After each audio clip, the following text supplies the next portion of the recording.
scent of pine and cinnamon hung heavy in the air, mingling with the excited chatter of my family. It was New Year's Eve, a time for celebration, for looking back and forward, for warmth and connection. Or so it was for everyone else. For me, Alex, 32, it felt like another performance of invisibility. My sister, Clara, 30, was the star of the show, as always.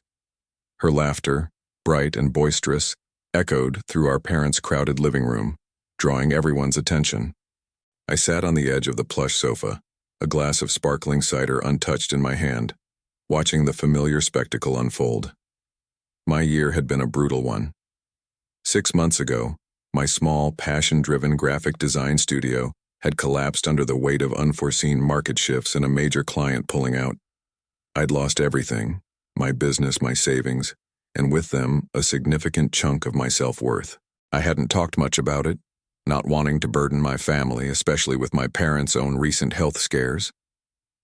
When I did try to hint at my struggles, Clara would often interject with a story of her latest career triumph or a subtle jab about practical decisions. Alex, still dreaming of those abstract art pieces, she'd quipped a few weeks ago, a dismissive wave of her hand. Some of us have real jobs. The comment stung, but I just offered a tight-lipped smile. Tonight, it was worse. Every time I tried to join a conversation, my words seemed to dissipate into the festive noise. My aunt asked about my plans for next year, her eyes already drifting to Clara, who was regaling everyone with tales of her upcoming promotion. My cousin asked if I'd found anything yet, a thinly veiled reference to my unemployment, before being pulled away by Clara for a group photo. The city outside, usually vibrant with anticipation on New Year's Eve, felt distant, its joyous hum a stark contrast to the quiet ache in my chest. The weather had turned cold, a biting wind rattling the window panes, mirroring the chill of isolation I felt. I watched my parents, usually so attentive, caught up in the general merriment, exchanging knowing glances with Clara about some inside joke I wasn't privy to. They'd always favored her, the outwardly successful, charismatic one. I was the quiet, artistic one, the one who sometimes stumbled. As the clock ticked closer to midnight, the volume in the room swelled. Clara, holding court in the center of the room, raised her voice. "And Alex," she called out, spotting me in my corner. "Still working on that big secret project, are we? Or is it just another excuse to avoid the real world?" A few chuckles rippled through the room. Clara's laughter, sharp and triumphant, cut through the air, making my ears burn. My parents offered weak, uncomfortable smiles but said nothing. I felt a profound sense of humiliation wash over me, a familiar weight of being misunderstood and dismissed. The festive lights blurred through my suddenly misty eyes. I just wanted the night to be over. Chapter 2. The unspoken truth. The laughter, particularly Clara's, felt like a physical blow. It wasn't just a joke. It was a public declaration of my perceived failure, amplified by the silent agreement of the room. My face flushed and I felt a familiar knot tighten in my stomach. The humiliation was almost unbearable. I wanted to disappear, to vanish into the New Year's Eve night. Then, something shifted within me. The quiet despair that had been my constant companion for months gave way to a cold, hard resolve. I had endured enough. I had been silent for too long, letting their assumptions define me.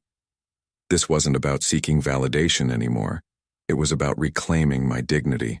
I stood up, slowly, deliberately. The room was still buzzing with conversation and laughter, oblivious to my movement. I walked towards the center of the living room where Clara was holding court. She paused, mid-sentence, her smile faltering slightly as she noticed me. A few others turned their heads, curiosity flickering in their eyes. "Actually, Clara," I said, my voice surprisingly steady, cutting through the din. My voice wasn't loud, but it carried an unusual weight that made people pause. "It's not an excuse, and it's not a secret anymore." A hush began to fall over the room, starting with those closest to me and spreading outwards. Clara's confident smirk wavered. My parents looked at me, a mixture of surprise and apprehension on their faces. I took a deep breath. 6 months ago, my business failed. I lost everything. My savings, my studio, my sense of direction. I looked directly at Clara, then at my parents. I didn't talk about it much because I was ashamed, and because, frankly, I didn't feel like anyone would truly understand or care beyond a surface-level sympathy. A few murmurs broke out, quickly silenced by the growing tension. Clara opened her mouth, perhaps to interject with another quip, but I continued, my gaze unwavering. But I didn't just sit around. For the past 4 months, I've been volunteering at the city's homeless shelter, specifically helping them set up a new digital literacy program, teaching job skills, basic computer use, how to create resumes. It's been grueling, humbling work. I paused, letting that sink in. And 2 weeks ago, I received an email from the mayor's office. The room was now completely silent. You could hear the distant sounds of fireworks beginning to pop outside. They've been following the program's success, and they've offered me a position, a full-time salaried position, leading the expansion of this program across the entire city. It's not about abstract art or dreams anymore, Clara. It's about making a tangible difference. It's about using my skills to help people rebuild their lives, just as I've been rebuilding mine. I held up my phone, displaying an official-looking email on the screen. I start in 2 weeks. The silence in the room was absolute, thick with the weight of my words. Clara's face had gone pale, her laughter replaced by a look of stunned disbelief. My parents stared at me, their expressions unreadable. The festive atmosphere had vanished, replaced by a profound, uncomfortable stillness. The fireworks outside seemed to boom louder in the sudden quiet, marking not just the turn of the year, but the dramatic turn of truth in our living room. Chapter 3. The Weight of Silence. The silence that followed my revelation was deafening, far more impactful than any applause or congratulation could have been. It was a silence born of shock, of dawning realization, and for some, of palpable shame. Clara, who moments ago had been radiating confidence and mockery, stood frozen, her jaw slightly agape. Her eyes, usually so sharp and quick to judge, were wide with a mixture of disbelief and something akin to horror. My parents looked at me, their faces a canvas of shifting emotions. Surprise, then a flicker of pride, quickly followed by a heavy cloud of regret. They had been so caught up in Clara's narrative of success, so dismissive of my quiet struggles, that they had completely missed the profound work I was doing, the quiet strength I had been cultivating. Aunt Carol, who had asked about my plans, slowly lowered her glass, her gaze fixed on me with a newfound respect. My cousin, who had asked if I'd found anything yet, shifted uncomfortably, avoiding eye contact. The festive energy of the room had completely evaporated, replaced by a palpable tension. "Alex, is that true?" My mother finally whispered, her voice barely audible.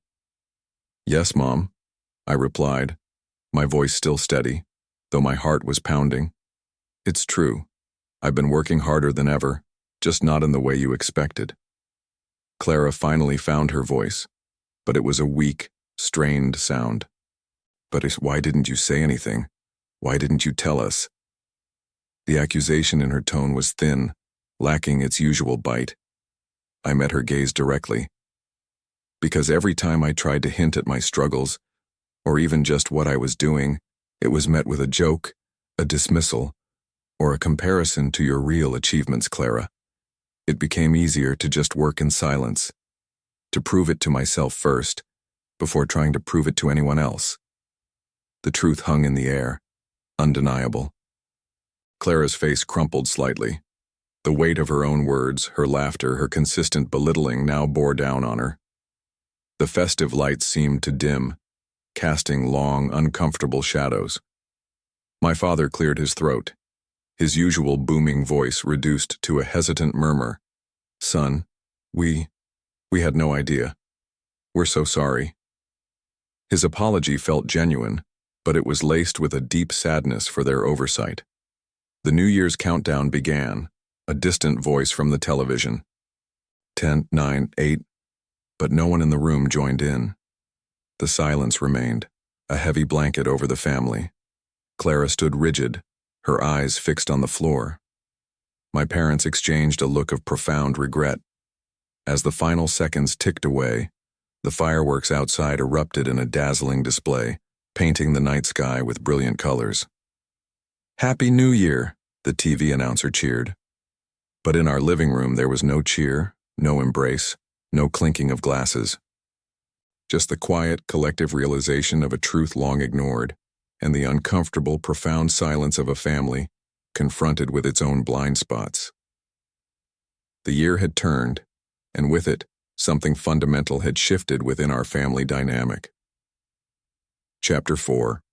A New Dawn. The days following New Year's Eve were marked by a palpable shift in the family dynamic. The initial shock and silence gave way to awkward apologies, hesitant conversations, and a newfound, almost fragile respect. Clara was noticeably subdued. She called me the next day, her voice uncharacteristically soft. "Alex, I'm so sorry. I really am. I had no idea what you were going through or what you were doing. I was a jerk." It wasn't a full transformation, but it was a start, a genuine acknowledgement of her hurtful behavior. I didn't offer immediate forgiveness, but I acknowledged her apology, a small crack in the wall between us. My parents were more demonstrative. My mother brought me a home-cooked meal, sitting with me for hours, listening intently as I finally shared the full story of my business failure and my journey at the shelter. My father, usually reserved, offered quiet words of pride and regret.